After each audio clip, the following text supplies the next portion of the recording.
kita.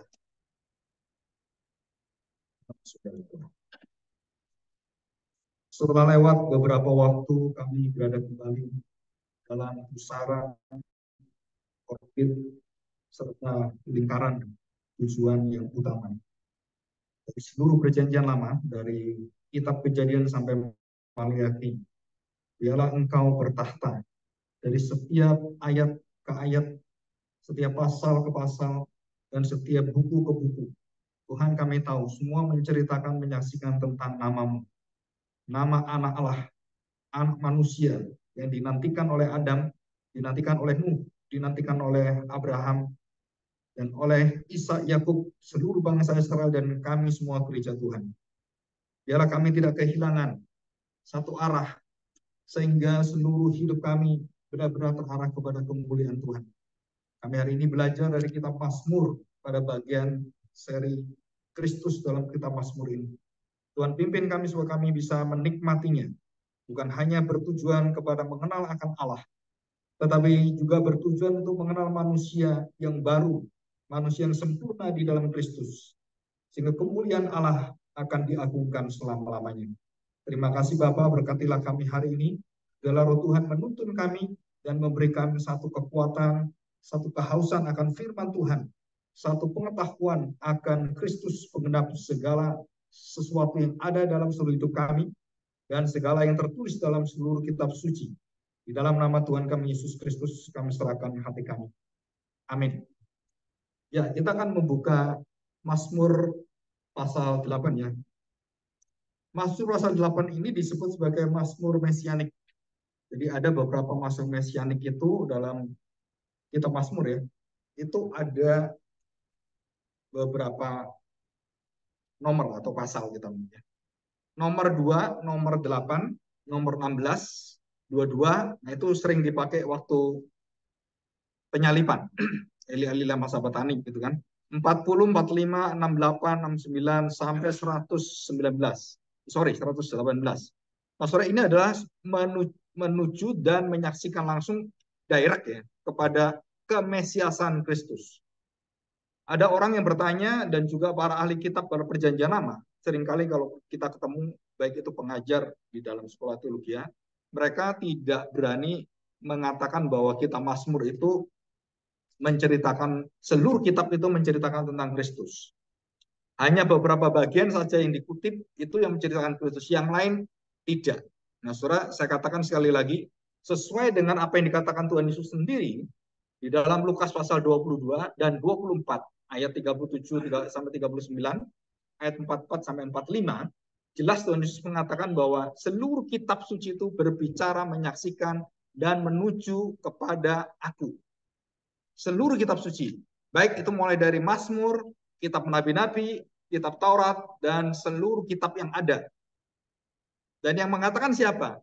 Itu yang mengatakan Tuhan Yesus sendiri.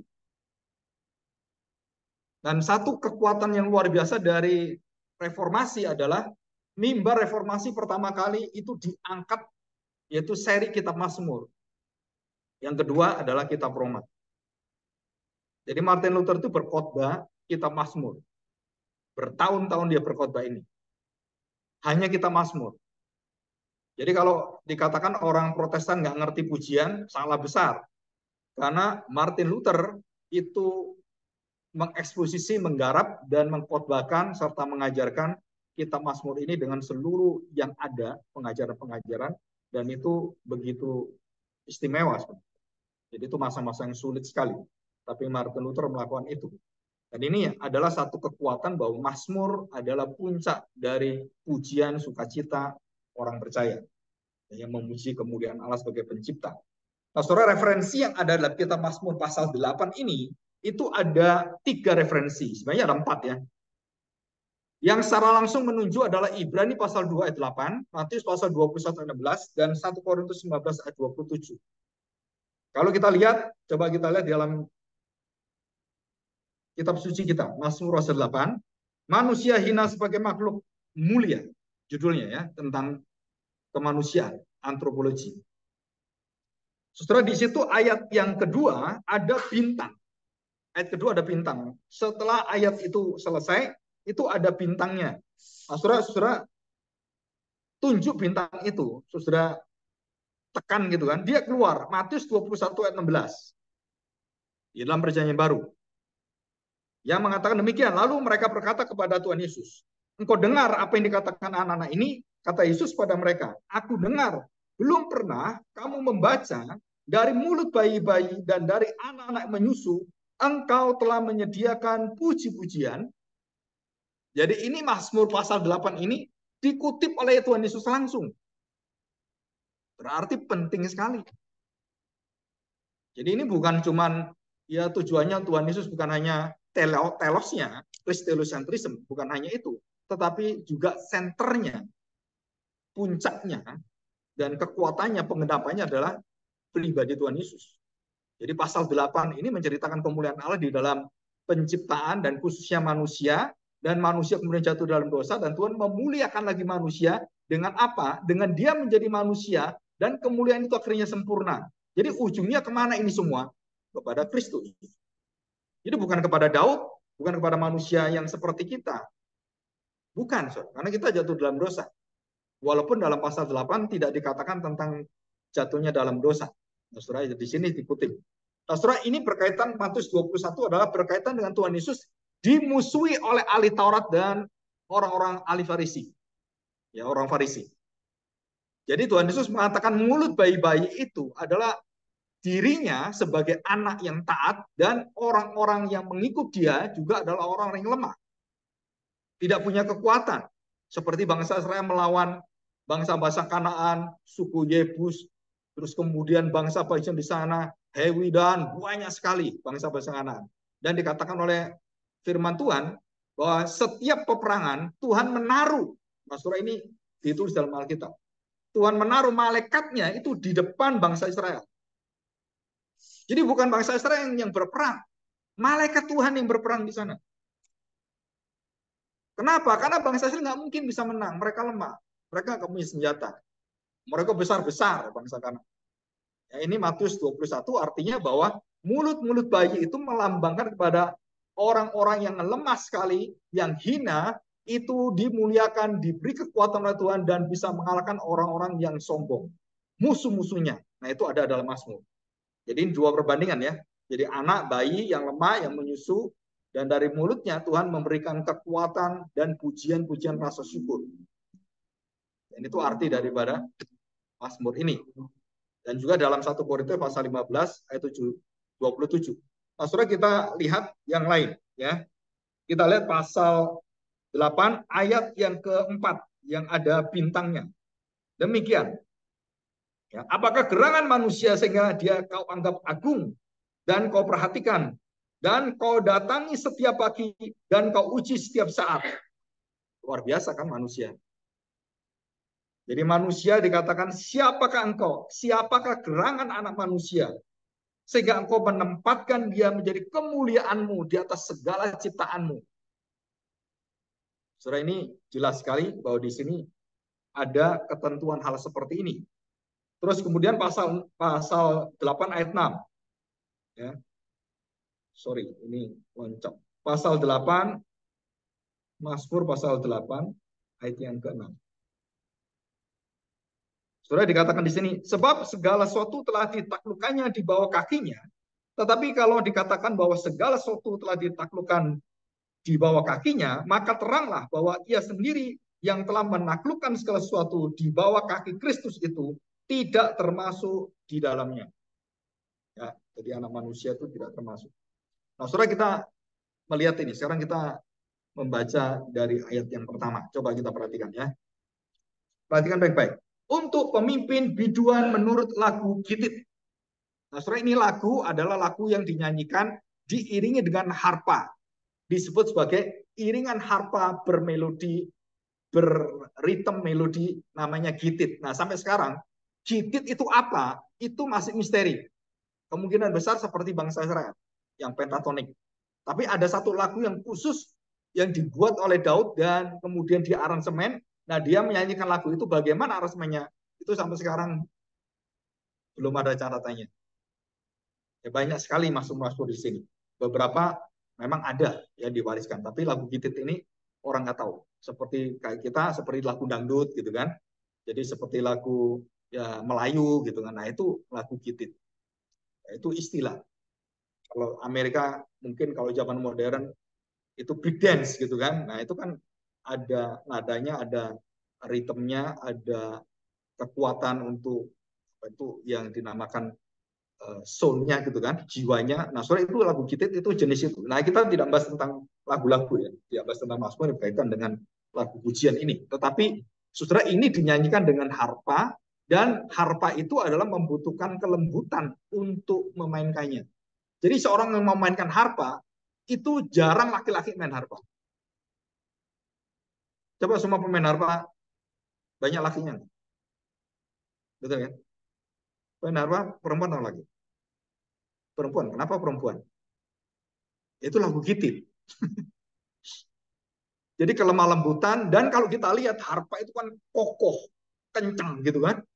Tapi dia bisa dimainkan oleh apa? Oleh kelemah lembutan.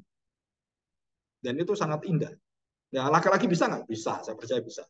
Tapi saudara kalau kita lihat perempuan mainkan itu lebih indah. Bukan berarti laki-laki nggak indah gitu kan. Tapi nah memang Tuhan memberikan kelemah lembutan dan tangan-tangan yang mungkin bagus itu dan kelihatan sepertinya lemah tapi dia bisa memainkan melodi. Nah itu sama dengan mulut bayi-bayi dan permainan gitit yang dimainkan dengan permainan yang lembut dan kekuatannya itu membuka segala problema kehidupan kita. Saudara, pemujaan kita kepada Allah dan Allah yang memberikan kita kekuatan itu, itulah yang dipuji oleh Daud. Siapa sih manusia? Nah, di sini dikatakan ayat yang pertama, ya, ya Tuhan, Tuhan kami, Tuhannya besar, Yahweh, dan Tuhan kami Adonai, dan ini menjadi satu. Ya Tuhan, Tuhan kami, betapa mulianya, excellency, adirmah. Nah, saudara, ini istilah yang sangat sulit. Bahasa Ibrani itu bahasa hati, bahasa nuansa, mood, bukan bahasa teknis seperti bahasa untuk kendaraan mobil, koplingnya, terus remnya, kan itu jelas kan.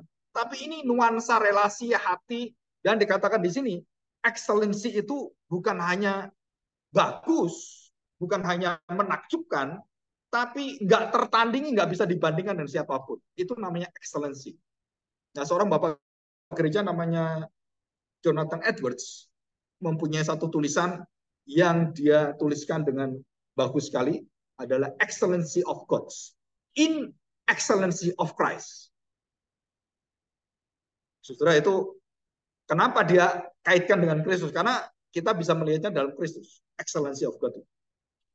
Dan juga kemudian ditulis oleh John Piper, ya, beberapa penulis yang modern. Dikatakan di sini, ya Tuhan, Tuhan kami, betapa mulianya namamu di seluruh bumi. Keagunganmu mengatasi langit dinyanyikan. Nanti kita akan belajar tentang pengetahuan sedikit lah hari ini ya. Ya 5-10 menit lah, supaya kita tahu takjub kita. Ayat yang ketiga. Dari mulut bayi-bayi dan dari anak-anak yang menyusu, telah kau letakkan dasar kekuatan karena lawanmu. Lawanmu besar, kekuatan luar biasa. Tapi engkau lawanmu itu bukan dengan dirimu yang hebat, pasti kalah. Tuhan kasih apa? Manusia yang mulutnya bayi-bayi itu yang menyusu, anak-anak menyusu. Saudara tahu bayi? Tahu kan bayi, masa nggak tahu bayi? Suruh ngelawan kamu bisa nggak? Bayi, gimana ngelawan saya bayi seperti ini? Waktu Daud ketemu dengan Goliat, sama saudara. Apa yang dikatakan Goliat? Kamu pikir saya anjing? Bawa ketepel gitu? Apa itu? Oh, lihat senjata saya, pedang ini. Sabet sekali, kepalamu hilang. Kan gitu kan? Tapi Daud mengatakan apa? Aku mengalahkan aku bukan karena batu ini, karena nama Tuhan. Dari mulut bayi-bayi, dari mulut anak-anak menyusu, Tuhan menyatakan kuasanya. Sebenarnya para saintis yang ateis, sudah itu harusnya mereka bertobat semua. Seharusnya. melihat penciptaan yang luar biasa, semesta alam yang hebat, yang waduh nggak terhitung, kecepatan cahaya yang bagaimana kita bisa keluar dari semesta alam ini, tata surya ini, tata galaksi ini, dan bagaimana kita di tengah-tengah yang mengambang dan nggak ada gantungannya. Kita ini berdiri di atas yang tidak bergantung apapun. Kita diberi gravitasi oleh Tuhan, bumi. Tapi pelan-pelan enggak. Kita berada dalam satu kecepatan yang kita nggak tahu. Kalau sampai kita dengan pusat bumi, kecepatan kita sedang bergerak ini, sudah itu kecepatannya sudah mendekati kecepatan cahaya. Jadi kita ini berdiri seperti di bumi. Kita sedang mempunyai kecepatan, kita sedang berjalan seperti naik mobil. Dan kita berada di sini nggak apa-apa, itu mah nggak jalan.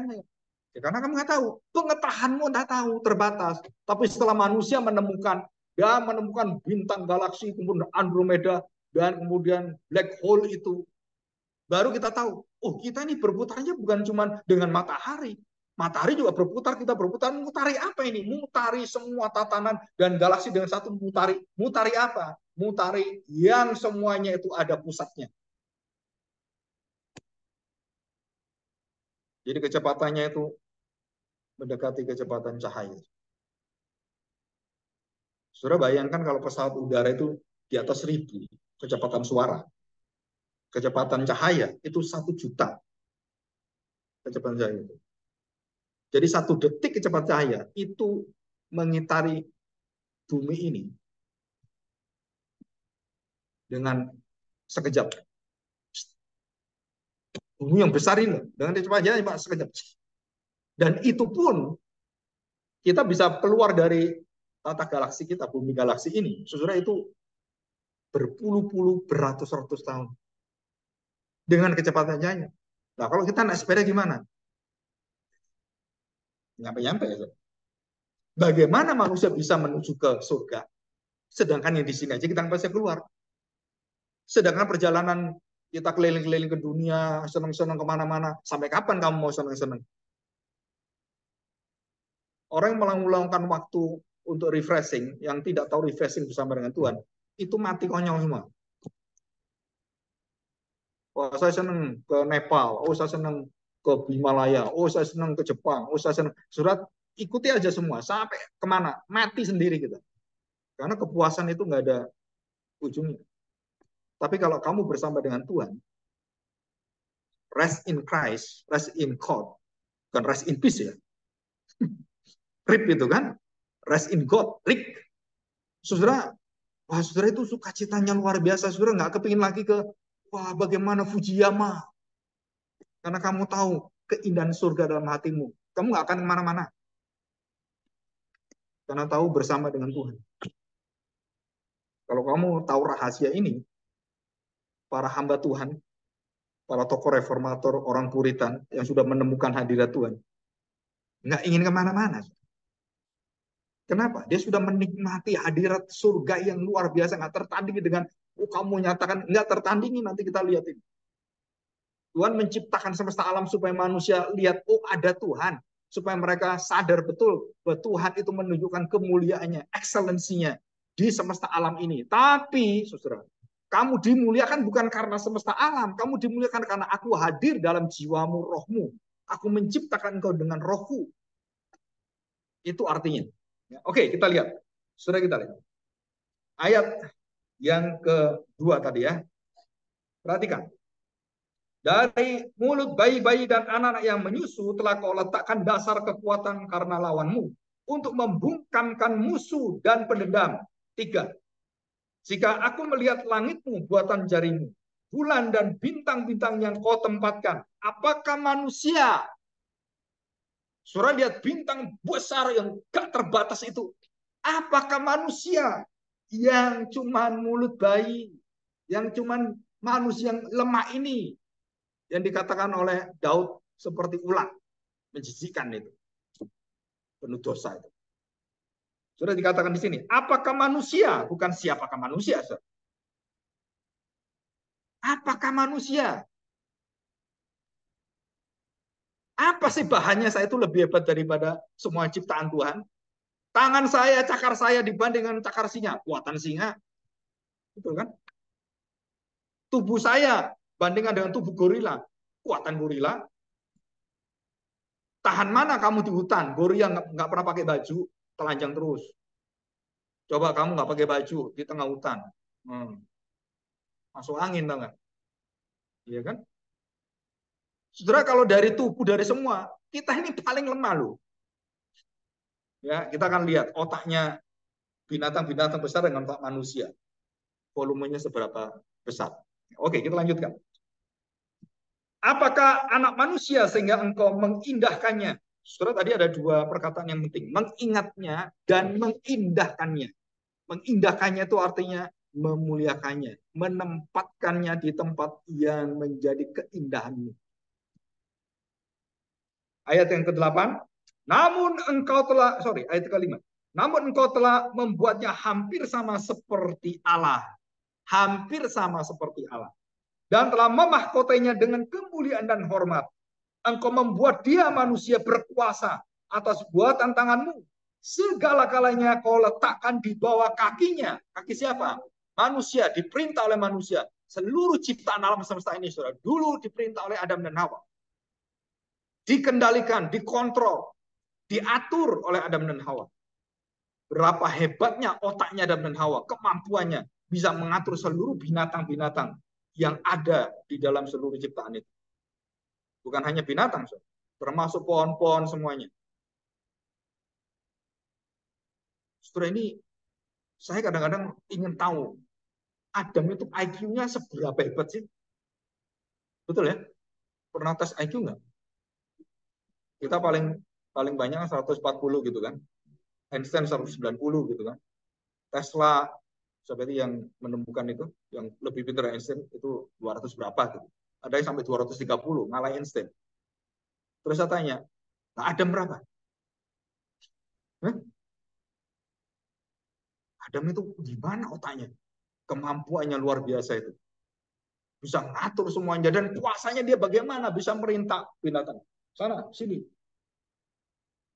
Air diperintah bisa, saudara. Ngalir ke sana, diatur semuanya. Dia menguasai semuanya. Coba. Nanti ketemu Adam kita tanya ya, bersama-sama di surga. Adam, gimana sih kamu waktu memerintah menguasai bumi dan seluruh yang besar seperti ini? Tetapi dia dikatakan memerintah langit. Ya, yang langit tadi katakan. Nah, kita lihat ini ya. Kambing, domba, dan lembu sapi sekalian. Juga binatang-binatang di padang, burung-burung di udara, dan ikan-ikan di laut, dan apa yang melintasi arus lautan. Semua dibawa kendali di perintah siapa? Bukan Allah. Allah serahkan pada siapa? Manusia. Mengapa kita tahu, oh kalau mancing, saudara, itu harus malam berangkatnya. Karena ikan itu akan datang menghangatkan dan kemudian mereka menuju ke pantai. Itu ada aturannya. Siapa yang tahu bahwa ikan nanti bergerak begini-begini? Ada yang tahu. Burung di udara berjalan gini-gini. Ada yang tahu semua. Ada yang mengatur. Tuhan memberikan seluruh daripada ketetapannya. Tuhan yang mengatur. Dan kemudian diserahkan pada Adam. Nih, kamu atur. Tumbuhan, bintang, binatang, segala binatang di laut, kamu yang atur. Wah, itu kalau bikin perpustakaan kantor, nyatetnya gimana itu kan? Saya kadang-kadang kalau mikir-mikir seperti itu bisa senewan sendiri. Kenapa? Karena ilmunya itu nggak terbatas. Tapi setelah jatuh dalam dosa, kenal diri aja nggak. Ini kemuliaan yang hilang. Dan dikatakan ayat yang ke-9.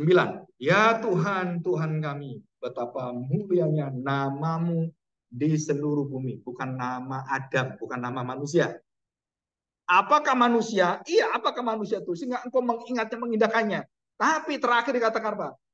Namamu yang dimuliakan. Bukan nama manusia. Nah, saudara perhatikan. Di dalam ayat pertama dikatakan Yahweh Adonai. Di ayat terakhir sama. Ya Tuhan, Tuhan kami, Yahweh Adonai, ditutup dan dibuka Alfa dan Omega oleh siapa? Bapa dan anak di dalam keberadaannya. Itu menyatu dan memulai seluruh ciptaan dan diserahkan pada anak, ditutup oleh anak, dan awal Alfa Omega semua dikerjakan oleh Allah Adonai. Dan satu kesatuan. Jadi ini rahasianya. Jadi kalau kita ngomong Tuhan Yesus mengatakan aku Alfa dan Omega, sebenarnya kita langsung tahu kenapa. Oh itu sudah hadir dalam kitab Mazmur. Ada dalam kitab Mazmur. Awal ini dan akhir ini kita udah tahu bagaimana Allah hadir itu. Dijelaskan dalam kitab Mazmur. Ya Tuhan Tuhan kami, kasih setiamu, kemurahanmu sepanjang hari terus baru. Dan itu yang kita rasakan. Ya. Oke, jadi Yahweh atau Adonai, Lord itu Adonai. Dan di situ ada sedikit kata-kata Elohim, walaupun tidak dibahas secara mendalam. Saudara mengingatkan kita tentang Adonai yang berkuasa, yang melepaskan bangsa dari perbudakan. Saudara mereka langsung tahu. Begitu ngomong Adonai, mereka teringat dengan Keluaran, bagaimana orang Israel bertemu dengan Tuhan dan dibebaskan oleh Tuhan. Dan perbudakan itu beratus-ratus tahun tidak mungkin bisa keluar. Karena Mesir nggak mungkin dilawan. Yang menjajah Israel nggak mungkin dilawan mereka. Mereka nggak ada kekuatannya. Mereka budak. Tapi Tuhan berjanji bahwa Tuhan akan melepaskan mereka. Nah, soalnya itu kekuatan yang ada. Nah, itu langsung kepada satu pribadi yang sulit ditemui dan tidak mungkin ditemui adalah Yahweh, dan yang menyatakan kuasanya di dalam Adonai yang dirasakan oleh bangsa Israel. Sudah mendemonstrasikan apa? Menyatakan kasih setia Tuhan, kemurahannya kepada bangsa Israel, kepada manusia. Jadi itu dalam Keluaran pasal 15:6, atau saudara bisa melihat, coba kita lihat ya, Keluaran pasal yang kelima,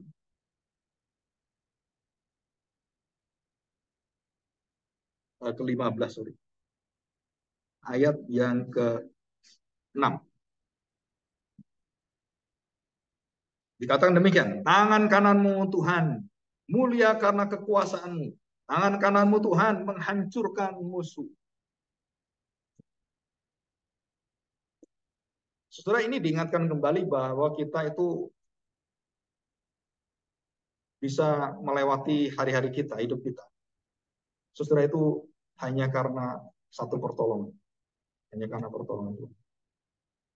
Segala masalah hidup kita, kelemahan kita, keluarga kita, pekerjaan kita, bisnis kita. Jika kita tidak mengenal Tuhan dan meninggalkan Tuhan, itu akan terpuruk sekali. Dan semakin kita berjuang, kita seperti masuk dalam lubang pasir yang seperti menyedot kita. Dan itu akan melumpuhkan kita. Tapi kalau kita bersama dengan dia, selemah apapun kamu, seperti bayi sekalipun, yang gak bisa apa-apa, dan semua orang meninggalkan engkau, tidak memperhatikan engkau. Tapi Tuhan mengatakan, kalau aku yang memperhatikan, kamu bisa melewati seluruh musuh-musuh. Setelah coba kita bayangkan ya, Daud ini kan menuliskan tentang excellency of God, adirma dalam bahasa Ibrani. Adirma itu bisa majesty, bisa luar biasa. Oh, itu satu ungkapan kekaguman pada Tuhan. Adirma. Ya, orang yang takjub seperti itu. Coba kita ingat Daud melihat ketakjuban Allah, tapi dia mengalami nasib dalam doa-doanya. Dia menangis, dia ketakutan, saudara. Aku gentar, tulang-tulangku seolah-olah mau putus semuanya. Orang yang tahu kekuatan Tuhan, kekuasaan Tuhan dan menuliskan syair itu, orang yang sama dengan kita semua lemah, bisa nangis, bisa putus asa, bisa sudah sampai dia mengatakan, lebih baik aku mati daripada aku dibunuh oleh anakku sendiri. Jadi Daud itu dimusuh oleh keluarganya sendiri, mau dibunuh oleh anaknya, dikhianati oleh Yoab dan semua orang sekelilingnya itu. Tapi dia selalu memegang hadirat Tuhan. Nah, itu kekuatannya. Dalam segala kondisi apapun yang mau berantakan, mau ada El Nino, El Nino, El Nina, apapun. Sekarang El Nino itu merusak semuanya. Di 4 benua terjadi kebakaran yang tidak pernah terjadi sepanjang sejarah. Kanada, Hawaii, habis semua suara Hawaii. Seluruh Hawaii itu dibakar habis oleh Tuhan. Rumah-rumah yang beratus-ratus miliar dalam sekejap habis semua. Orang kaya kere semua. Nangis semuanya. Hawaii berduka. Texas berduka. Kanada berduka. Afrika berduka. Dan seluruh benua berduka. Dan juga China. Ini lagi hancur-hancuran semuanya. India, Nepal juga sama. Gunung runtuh. Dari mana ini semua? Saudara, jawabannya cuma satu. Kerakusan manusia. Ngeruk tambang seenak sendiri. Sampai itu lubangnya besar seperti itu. Terus kemudian bikin pabrik, bikin. Setelah akhirnya yang dikutuk itu diperkirakan 2040-45 itu semakin besar semakin. Dan ini semakin besar. Bencana-bencana semakin besar. Sudah diberitahu. Sri Mulyani sudah beritahu, BMKG dan semua dunia sudah beritahu, PBB sudah beritahu, bencana yang besar lebih dari COVID apa? Ya ini bencana perubahan iklim. Apalagi ada satu isu dari Bill Gates, depopulasi. Apa maksudnya? Membuang manusia supaya dunia seimbang. Berapa orang harus dihapus? Minimal 2 miliar harus dimatikan. Dan itu keluar dari mulut Bill Gates. Kalau dunia ini mau damai sejahtera, aman dan bagus, makanan stabil semuanya, kita kelebihan. Dari kita sudah 7 miliar, harusnya kita cuma 3,5 miliar lah. Paling bagus itu harusnya cuma 3 miliar, 2 miliar. Baru dunia itu seimbang. Itu bagaimana? Kita harus depopulasi. Bagaimana depopulasi? Saudara, bagaimana caranya? Saya nggak tahu. Bill Gates ngomong gitu terus, itu caranya apa? Bunuh manusianya kayak apa gitu? Depopulasinya gimana? Kita tahu ada COVID yang mati berapa jutaan. Terus di Afrika mati banyak, nggak diberitahu. Di Afrika itu mati banyak, nggak diberitahu. Dan apa rencana ke depan? Kita nggak tahu. Saudara, manusia yang begitu mulia, yang diagungkan oleh kemuliaan Tuhan itu, karena roh Allah ada di sana, itu bisa menghina Tuhan, bisa membunuh sama manusia, bisa menghapus genosid manusia. Dan itu sudah terjadi berkali-kali dan beratus-ratus kali dalam sejarah perang antara dinasti-dinasti, bangsa melawan bangsa. Hitler menunjukkan itu. Aku adalah Superman, manusia Overman, manusia yang lebih dari semuanya, dan kita bangsa yang lebih dari segalanya. Yang ngelawan siapa merasa bangsa-bangsa? Oh, Israel, Yahudi. Kamu merasa lebih besar dari saya, kamu punya Tuhan. Binasa semua. 2 juta orang Yahudi dibinasakan. 2 juta. Ini manusia loh. Makanya Daud bertanya, siapa sih manusia? Siapa aku yang berdosa kayak gini? Siapa manusia yang seperti biadabnya itu? Kenapa engkau mengindahkannya, mengingatnya? Saudara, ini adalah satu perjanjian. Dan Daud diberitahu oleh Tuhan. Aku memegang perjanjianku, bukan memegang kamu. Aku memegang janjiku kepada Abraham, bukan kepada kebobrokan. Kamu bisa hidup, kamu bisa menyembah aku. Karena aku sudah berjanji keturunan Abraham, aku akan selamatkan. Jadi kenapa bangsa Israel diselamatkan? Bukan karena perbuatan mereka. Karena Tuhan sudah berjanji pada Abraham. Kamu punya anak cucu keturunanmu. Akan diberkati Tuhan dan memberkati dunia. Saudara, ini perjanjian ini penting sekali. Dan terutama kalau kita mau menikahkan anak. Saudara, ingatkan anak-anak. Jika benih itu bukan dari Tuhan. Seluruh pernikahan itu nggak ada jaminan. Jika dia tidak mengenal Tuhan. Baik itu suami atau istri. Saudara nggak ada harapan. Dan yang lahir itu tidak ada tanda perjanjian. Jika suami istri, kemudian di dalam Tuhan, anaknya mati, Alkitab mengatakan dijamin anaknya masuk surga. Bukan karena perbuatannya, karena perjanjiannya. Saudara, banyak orang anggap, wah nggak penting itu, nggak penting. Saudara, ini penting sekali. Itu sudah sejak bangsa Israel. Jangan kawin campur dengan bangsa lain. Udah diperingati. Saudara. Pak, bagaimana kalau sudah terlanjur? Ya berdoa. Kenapa berdoa? Supaya kamu tetap dalam imanmu dan kamu menyelamatkan pasanganmu. Itu dalam Korintus. Dan anak-anakmu diselamatkan oleh karena kamu memegang iman.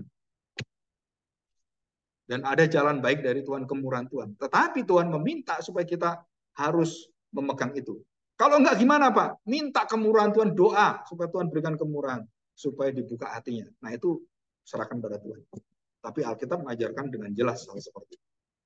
Oke, kita lihat sekarang. Nah setelah kita belajar tata surya. Saudara lihat itu bumi yang mana? Tahu kan? Yang paling bagus kan? Bentuknya, warnanya kan paling bervariasi. Nah itu bumi. Yang lainnya gimana? Polos-polos saja. Karena nggak ada kehidupan. Dan ditemukan ada seri S45 atau lupa. Yang mirip dengan bumi, warna juga biru. Dan ada seperti air-airnya. Dan Elon Musk ingin kita pindah ke sana. Ya, cuman kendaraannya belum ada gitu aja. Ya kan? Itu punya rencana yang rada gila. Ya memang gendeng juga. Gitu. Bukan gila aja.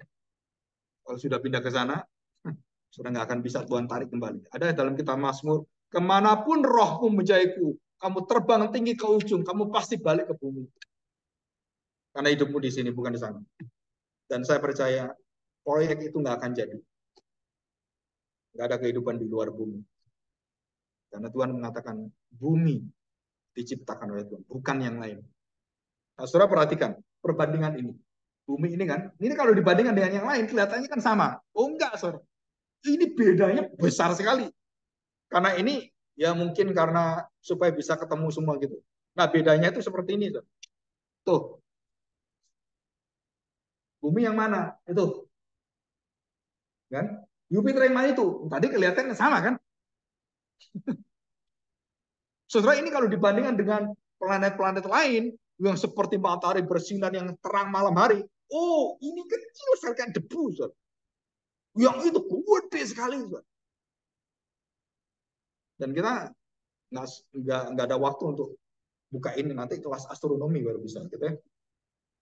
Coba kita lihatin. Nah, saudara ini perbandingannya. Nah, ini yang harusnya gini. Bentuknya gedenya seperti ini perbandingannya. Ini cuma yang di tata surya, belum yang lain. Jadi kalau kita melihat semua ini, Pak, manusia kok bisa tahu ukurannya gini? Kok bisa persis? Saudara, itu ilmu pengetahuan. Mengukur benda bagaimana itu persis sekian. Saudara, itu sudah ada ilmunya semua dan Tuhan kasih pada manusia. Oh, kalau 1 gram segini ya emas. Kalau ini seberapa? Semua diukur, ada ukurannya. Bahkan ngukur timbangan virus juga bisa. Pernah ngukur virus ditimbang? Berapa ukuran virus? Masanya berapa? Ini berapa? Berapa panjangnya berapa? Tahu semua.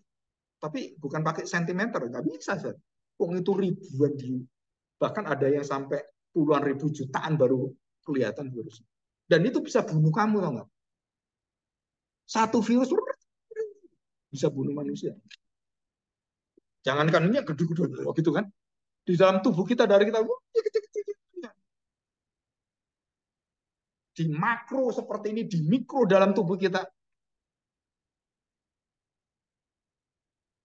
Apa otak kita cukup? Kita belum menyelidiki dalamnya lautan dan apa di dalam lautan. Dan makhluk-makhluk di sana. Nah, saya beritahu. Nih yang gak pernah kamu lihat. Ada ikan rupanya serem kayak gitu. Tuh, giginya, matanya biru, giginya gitu. Serem nggak? Ini di laut yang orang nggak pernah lihat. Ada ikan yang kristal itu. Bisa dilihat dalamnya semua. Coba ada manusia kristal yang gimana ya? Manusia kristal otaknya kelihatan semua gitu. Wah, serem juga gitu kan. Tulang-tulangnya gitu kan. Ini ikan. Terus ada itu kayak bayi apa gitu. Itu kayak, kalau malam dia nyala. Ubur-ubur. Itu di dalam laut ratusan ribuan meter. Wah, itu nggak bisa kisahnya dieksplor, itu nggak bisa. Kenapa? Bagaimana kamu seperti itu? Yang dalam aja kita nggak bisa, yang di atas nggak bisa, yang di dalam yang nggak kelihatan apalagi. Nah, surah ini apa? Virus. Semua virus rupanya jelek semua. Serem semua.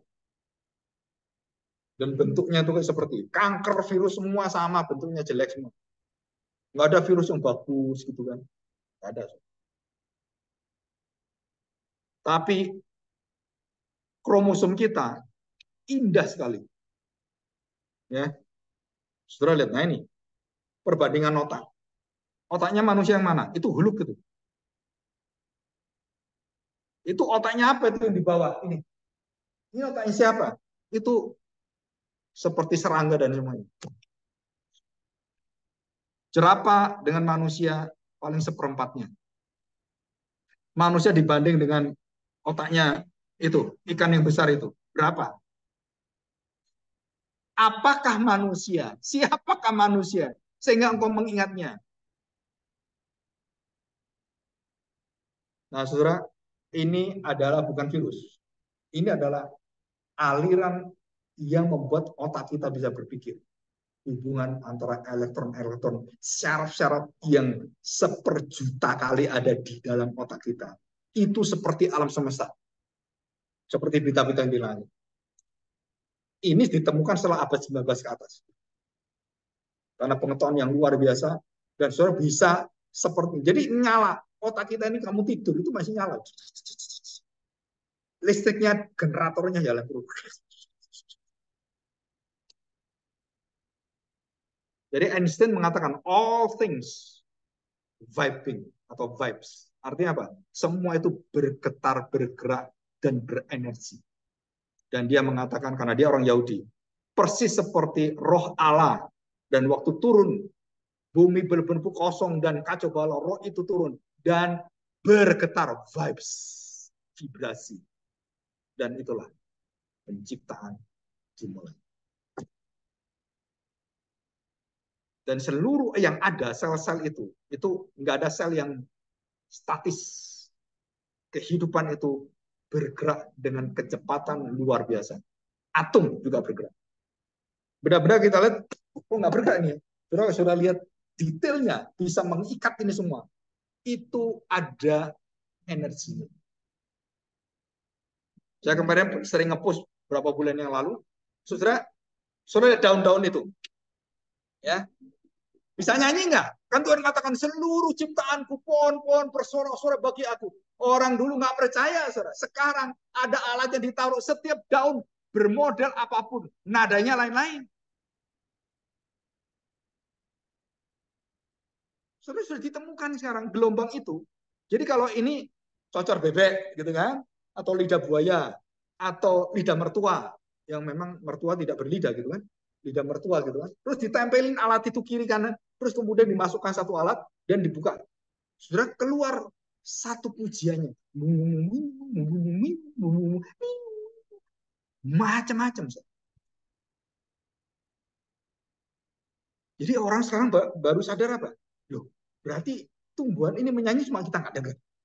Iya, yang dengar siapa? Tuhan. Yang ciptakan siapa? Tuhan.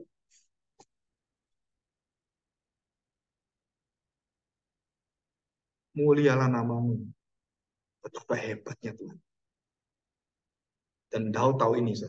Waktu dia dikejar-kejar oleh Saul, kemudian dia berada di padang belantara, dia lihat ke langit. Dia tuliskan Mazmur 19, 119. Betul kan? Waktu dia ketakutan luar biasa mau dibunuh, dia berada di padang belantara, dia melihat, bukan hanya di sana Tuhan, Engkau menjaga aku luar biasa. Merefleksikan kebesaran, ekselensi dari perbuatan Tuhan dan ciptaan itu langsung menguatkan imannya. Engkau luar biasa. Saudara-saudara harus banyak merenungkan banyak hal firman Tuhan. Karena itu rahasia kita hidup dikuatkan oleh Tuhan. Jika setiap hari engkau tidak mendengarkan firman Tuhan dan bermalas-malasan, saudara-saudara tidak akan dapat kekuatan dari itu. Ya, ini virus, bukan virus apa? Ini syaraf otak manusia. Nah, saudara kita kemudian melihat pengenapannya. Ya, bisa udah bahas ini. Nah, sekarang yang terakhir, pengenapan Mazmur di dalam Ibrani pasal 2, kita buka Ibrani pasal 2.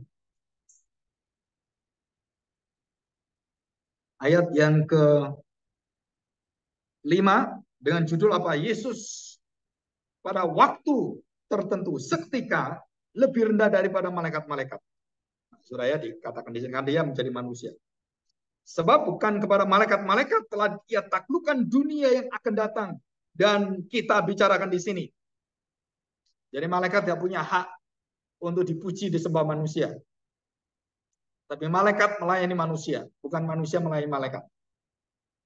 Ada orang yang pernah memberi kesaksian di dalam suatu nas katanya, apakah manusia, Mazmur 8 tadi kan, sehingga engkau mengingatnya, atau anak manusia sehingga engkau mengindahkannya. Kenapa ini diambil oleh Ibrani?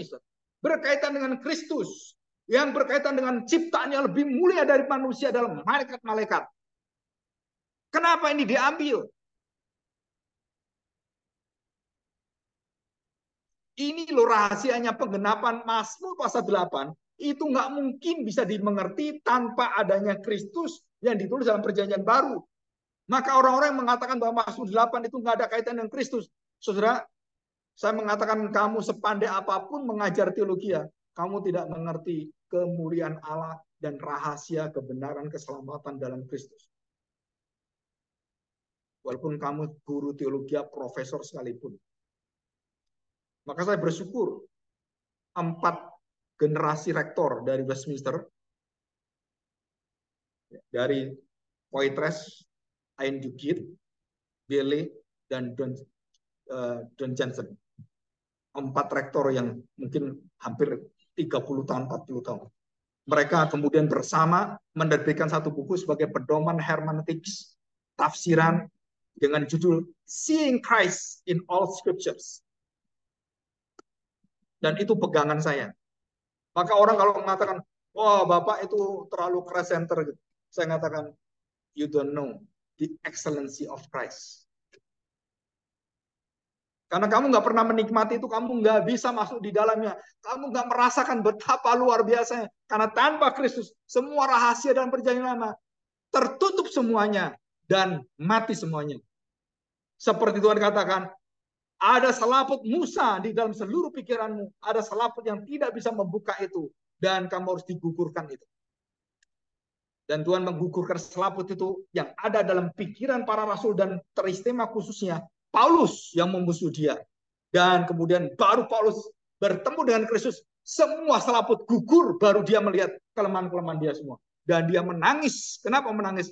Karena bangsanya sama dengan dia. Dan waktu dia disadarkan, Tuhan dengan kuasa anugerah Tuhan, dia meminta Tuhan, kalau bisa aku mati, biar bangsaku tahu tentang engkau. Sampai seperti itu Paulus. Kenapa? Karena hanya Tuhan yang bisa. Ini rahasia yang dinanti-nantikan malaikat-malaikat, saudara. Nabi-nabi menantikan rahasia kemesiasan ini. Tapi sekarang di dalam gereja Tuhan, nggak ada yang ngotak-atik ini. GPR ini, saudara banyak berdoa. Ujian cobaannya itu besar sekali. Iblis nggak pernah mau suka kita seperti itu. Karena kita sedang memuliakan anak Allah, anak manusia. Dan komitmen hidup mati kita adalah seperti Paulus. Aku tidak mau tahu yang lain, aku hanya mau tahu Kristus. Mau lari kemana gereja-gereja, kita nggak ikut, kita ikut Kristus. Kita setia dengan apa yang Tuhan Yesus ajarkan, bagaimana dia ajarkan, apa yang dia kemudian lakukan. Saudara, kita ke sana. Walaupun kita jatuh bangun, kita punya pegangan seperti katakan Mazmur, siapakah manusia? Siapa kita ini? Saudara, Yesus berkuasa dan menyatakan, kamu tahu Allah Yahweh Adonai, Allah menciptakan segala sesuatu, dan dia mengatakan, itu adalah aku. Dan siapakah bayi-bayi yang lemah itu kemudian bisa dimuliakan oleh Tuhan? Aku menjadi bayinya. Aku menjadi anak itu. Aku menjadi seperti engkau, hai manusia. Aku menjadi manusia sehingga engkau dimuliakan. Dan Tuhan berkenan menyenangi manusia. Bukan karena dosamu, karena anak Allah. Karena aku taat pada kehendak Bapa. Dan itu rahasia Mazmur 8 itu digenapi di sana. Kalau kamu baca Mazmur, nggak pernah menyatakan Kristus dalam Mazmur 8 itu, nggak bisa menyelamatkan manusia. Saudara percaya omongan saya? Semua perjanjian lama yang dikhotbahkan tanpa membawa ada kemuliaan nama Kristus, nggak bisa menyelamatkan kita. Kalau bisa, sudah nggak perlu Kristus, orang Israel sudah bertobat semua. Betul nggak? Kalau melalui perjanjian lama bisa ada keselamatan, saudara ngapain Tuhan Yesus datang? Itu yang saya nggak pernah bisa ngerti. Kenapa orang-orang nggak mau khotbah perjanjian lama, hanya perjanjian baru?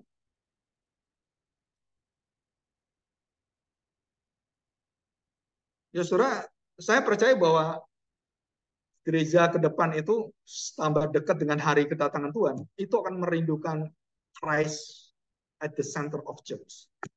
Dan saya pastikan bahwa orang-orang akan mencari Kristus di dalam gereja. Yang tidak ada Kristus dalam gereja akan ditinggalkan Tuhan. Itu yang tambah ke depan itu seperti itu. Nah, saudara setialah. Kenapa? Karena dampaknya dalam hidup kita, dalam seluruh yang kita hadapi, saudara, itu bukan manusia. Kita bukan menghadapi manusia. Kita menghadapi kuasa kerajaan kegelapan. Ayub nggak pernah tahu ada drama di surga. Abraham tidak pernah tahu apa yang dikerjakan oleh Tuhan. Tapi mereka percaya Tuhan baik. Nggak pernah Tuhan berbuat, menetapkan, merencanakan yang jahat buat saya. Saudara itu, saudara pegang, walaupun kita hidup sulit melihat itu, imanmu menembus itu. Tuhan menyenangi hati seperti itu. Dan Tuhan punya cara untuk membuat kita kagum. Ya, oke. Nah, saudara, dikatakan di sini, karakter anak bayi lemah menyusu di dalam kemanusiaan Kristus itu, dalam kerendahan hatinya, dia mengosongkan dirinya, yang akan membawa setiap mulut yang dulunya semua itu lesu, semua itu seperti bayi. Saudara, Tuhan ubahkan setiap mulut akan mengaku kuasa anak Allah, Yesus adalah Allah Tuhan kita. Semua mulut. Dari mulut bayi-bayi, membawa semua mulut, semua membuka, memuji Yesus, Tuhan Allah kita. Siapapun. Waktu Tuhan datang sebagai penghakim, semua mulut dan semua lutut bertelut. Dan mereka akan mengatakan, Yesus Tuhan Allah. Yang percaya bersama dengan Tuhan. Yang nggak percaya masuk dalam kebinasaan. Jadi di sini Tuhan Yesus menyatakan yang bisa mengerjakan, menyenangkan hati Bapa, manusia yang diindahkan. Siapa? Daud mengatakan, Mazmur ini mengatakan, siapakah manusia? Ada nggak manusia yang engkau indahkan? Aku orang berdosa. Siapa Tuhan? Jadi ini menuju apa? Mesianik. Mazmur 8 ini Mazmur tentang Kristus. Bukan tentang Daud. Saudara. Karena ini disebut sebagai Mazmur Mesianik. Saya punya dosen perjanjian lama. Lebih senior dari saya. Saya beritahu. Nggak bisa. Manggil saya itu Agung. Bung, nggak bisa ini. Nanti kamu kebablasan. Saya ngomong, bukan kebablasan. Kamu nggak tahu rahasianya. Karena bukan saya beritahu ini profesor semua loh. Dari Westminster. 4 tokoh Westminster. 4 generasi rektor. Dan sampai sekarang sama. Nggak tahu sudah berapa generasi. Dari Christian Machen yang mendirikan Westminster. kemudian Fantil yang menjadi pelopornya. Semua turun. Saya tahu sejarahnya, saya pelajari semua. Orang-orang reform di Indonesia nggak tahu ini. Semua gereja reform berpot sana, tapi mereka nggak pernah seeing Christ in all scripture. Gerejanya nggak pernah membawa Kristus yang betul-betul diberitakan, bukan yang lain. Walaupun kamu mengaku gereja reform atau gereja Presbyterian, sebenarnya kamu Christless Church. Apalagi yang lain. Nah, saudara, ini kita berdoa supaya ada kemuliaan besar yang Tuhan nyatakan. Jadi puncak kemuliaannya adalah kematiannya. Puncak keindahannya. Puncak bagaimana Tuhan mengingatnya, saudara. Tuhan mengingat bukan lagi manusia yang berdosa. Tuhan mengingat manusia yang tidak berdosa menerima dosa-dosa manusia yang Tuhan nggak mau ingat. Dan puncaknya adalah Ibrani 2 ayat 8, pasal 2 ayat 8 dan 9. Dan akhirnya kemenangan diberikan kepada Tuhan. Dan manusia dimuliakan. Jadi mesianik akhirnya mengubahkan seluruh wajah manusia. Terus bagaimana akhirnya? Saudara, kita menjadi imamat raja. Dan nanti kita masuk dalam kitab Wahyu. Pasal 5 kemarin. Imamat raja. Para tua-tua dan memuji bersyukur. Dan seluruh malaikat yang menyembah Tuhan itu akhirnya berlutut semuanya. Dan pada saat Yesus datang kedua kali, seluruh malaikat akan melayani Tuhan dan manusia yang diindahkannya, diingatkannya. Jadi kita tidak boleh malaikat disembah waktu Rasul Yohanes kemudian menyembah malaikat. Saya malaikat, tidak boleh disembah. Bangun. Rasul Yohanes pun bisa salah menyembah malaikat. Karena luar biasa itu keindahan keagungan malaikat.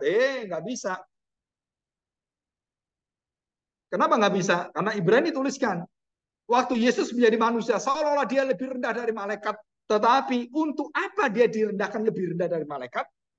Untuk mengangkat manusia lebih tinggi dari malaikat. Untuk memuliakan manusia. Disitulah malaikat mengagumi akan pekerjaan Kristus. Kenapa? Malaikat waktu dibawa dalam persaingan, manusia yang diangkat, yang menjadi bersekutu dengan Allah, yang menjadi kemuliaan daripada seluruh ciptaan Allah. Malaikat tidak iri. Saudara. Yang iri ya iblis sudah dibuang oleh Tuhan. Tapi seluruh malaikat bersyukur memuliakan Tuhan, termasuk memuliakan kita bersama dengan Tuhan Yesus. Ya, kita bersyukur pada Tuhan, kita sudah mencapai satu perjalanan iman kita. Dan saya nggak tahu umur saya sampai seberapa. Apakah kita Wahyu itu akan selesai? Sebelum kita akan selesai. Kita cuma berdoa aja supaya bila selesai dan semua bisa direkam dan jadi berkat untuk anak cucu kita. Kenapa saya ngotot harus direkam? Saudara, karena suatu hari nanti semua yang kita kerjakan itu akan menjadi berkat. Ya, mari kita berdoa, kita bersyukur pada Tuhan. Bapa yang baik, kami bersyukur di hadapan-Mu hari ini. Kami tahu betapa banyak hal-hal yang tidak sempurna, yang penuh dengan keterbatasan, bahkan kelemahan-kelemahan dalam perjalanan kami mengiring Engkau. Tetapi Tuhan, kami tahu ada satu kekuatan yang Kau tegakkan dalam hati kami, yang Kau terus pimpin di dalam setiap perjalanan hidup kami, yang membuat kami mendengarkan apa yang Tuhan katakan. Jangan pernah engkau putus asa, gelisah, gundah hatimu, atau dalam hidupmu engkau bingung kemana, karena aku sudah di dalam engkau. Tidak usah engkau mencari jalan kemana engkau pergi. Akulah jalan itu, akulah kehidupanmu, akulah dasar seluruh kebenaran, akulah gembala yang baik, terang hidupmu ada di dalam aku. Tuhan, tuntun kami seperti Mazmur ini. Walaupun di dalam seluruh situasi yang sulit, di dalam kesesakan, di dalam pelarian, di dalam kebingungan, Daud terus memandang Engkau dan memuji-muji Engkau dengan pujian yang dia tuliskan di dalam Mazmur ini. Terima kasih Bapak untuk Mazmur hari ini, menjadikan kami, setiap hati kami, dikuatkan kembali dan diarahkan kembali pada surga, kepada Kristus, tahta Allah yang maha tinggi. Terima kasih Bapak, berkatilah kami semua. Di dalam nama Tuhan Yesus kami serahkan doa. Amin.